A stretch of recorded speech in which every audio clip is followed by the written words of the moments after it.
ইংরেজি সেকেন্ড পেপারের question number 4, যেখানে আমাদের মেজারের পরিবর্তন করতে হয়। আমরা এর ধারাবাহিক ক্লাস করছি।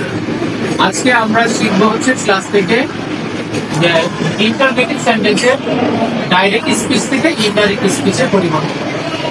তো তোমরা জানো ইন্টারগেটিভ সেন্টেন্সের বাংলা হচ্ছে কি প্রশ্নবোধক বাক্য। অর্থাৎ এই সেন্টেন্সে কোনো কিছু প্রশ্ন করা হবে এবং সব শেষে কি থাকবে, একটা প্রশ্নবোধক চিহ্ন থাকবে। 5 প্রকার সেন্টেন্সের মধ্যে এই সেন্টেন্সটা চিনা একদম সহজ, কারণ সেন্টেন্সের শেষে একটা চিহ্ন থাকে, এই প্রশ্নবোধক চিহ্ন। এটা দেখলেই আমরা বুঝে যাই এই সেন্টেন্সটা হচ্ছে প্রশ্নবোধক সেন্টেন্স। এখন তুমি দেখো, এই প্রশ্নবোধক সেন্টেন্স আমরা জানি কয় রকম হয়, 2 রকমের হয়।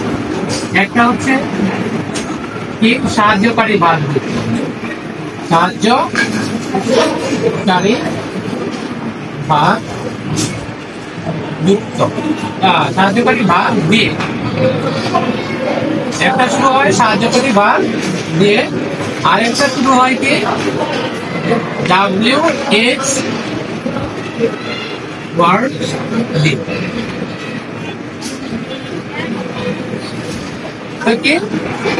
যে ইন্টারগ্রেটেড সেন্টেন্স 2 ভাবে গঠিত হয়। একটা হচ্ছে কি সাহায্যকারী বাদ দিয়ে, যেটা ইয়েস অর নো কোশ্চেন বলা হয়।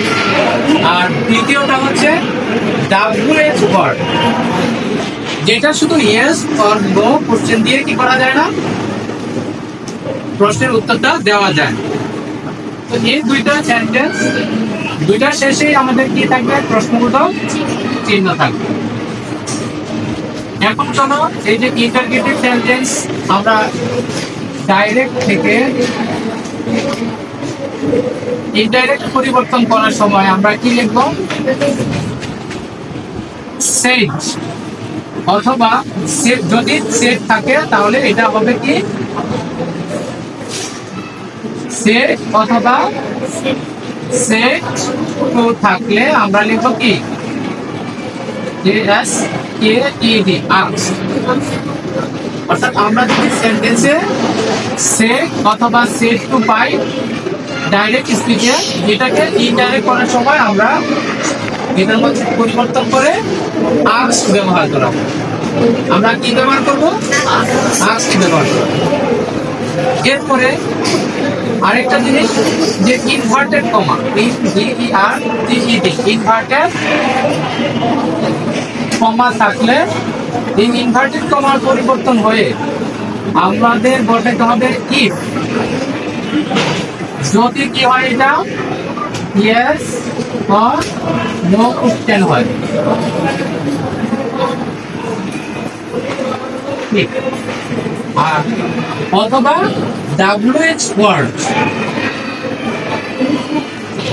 যদি প্রশ্নবোধক বাক্যটা বা ইন্টারগেটিভ সেন্টেন্সটা কি হয়, WH ওয়ার্ড যুক্ত হয়।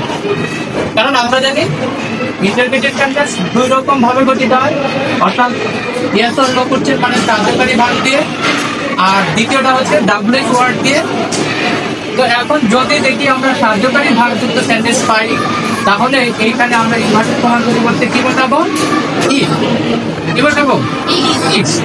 আর যদি WH ওয়ার্ড যুক্ত সেন্টেন্স পাই, তাহলে এই WH ওয়ার্ডটাই বসাই দেব। বুঝা গেছে? আর বাকি পরিবর্তন গুলা কি, যে বাকি যে সব পরিবর্তন আছে এগুলা আগের নিয়মে হবে। অর্থাৎ ভার্ব 1 ভার্ব 2 হয়ে যাবে, প্রেজেন্ট ফর্ম পাস্ট ফর্ম হয়ে যাবে, তাই না? ওই নিয়মটা এখন আজকে বললাম না, শুধু এইটা মনে রাখবা যে সেড বা সেড টু এর পরিবর্তে আস্ক, কমার পরিবর্তে যদি ইয়েস অর নো কোশ্চেন হয় তাহলে কি, যদি সেন্টেন্সটা WH ওয়ার্ড দিয়ে শুরু হয় তাহলে এই WH ওয়ার্ডটাই বসবে। এবার আমরা একটা এক্সাম্পল দেখি, তাহলে সহজেই বুঝে যাবে। যেমন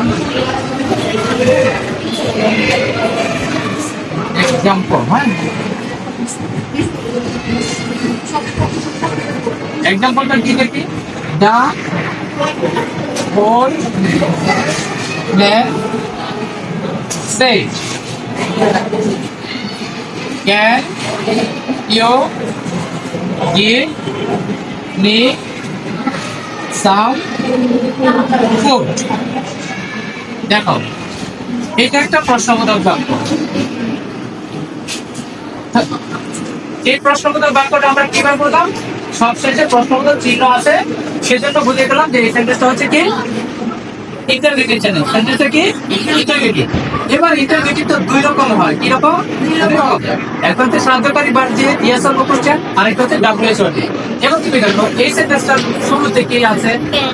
ক্যান আছে, অর্থাৎ সাহায্যকারী ভার্ব আছে, তাই না? তাহলে এটা প্রথম নিয়ম অনুসারে হবে।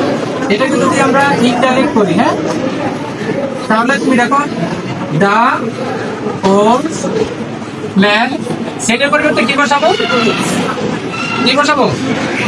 সেটার পরিবর্তে সেট আছে, কি বসে দিলাম?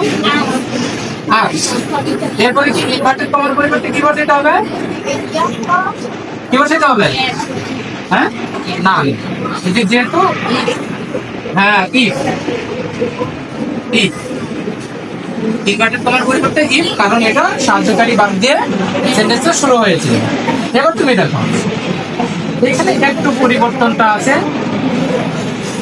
ইফ, এবার দেখো পার্সন, ইউ বলতে কি কি, হ্যাঁ, the old man said if she the old man said if she can হয়ে গেল ফুড। এটা তো জানা কেন হয়ে গেল কি ফুড। কেন? কারণ ক্যান হচ্ছে ভার্ব 1, এর ভার্ব 2 হচ্ছে ফুড, মানে ক্যানের পাস্ট ফর্ম হচ্ছে টু। এরপরে ক্যান ইফ শি ফুড, এই গিভ যা আছে তাই থাকলো।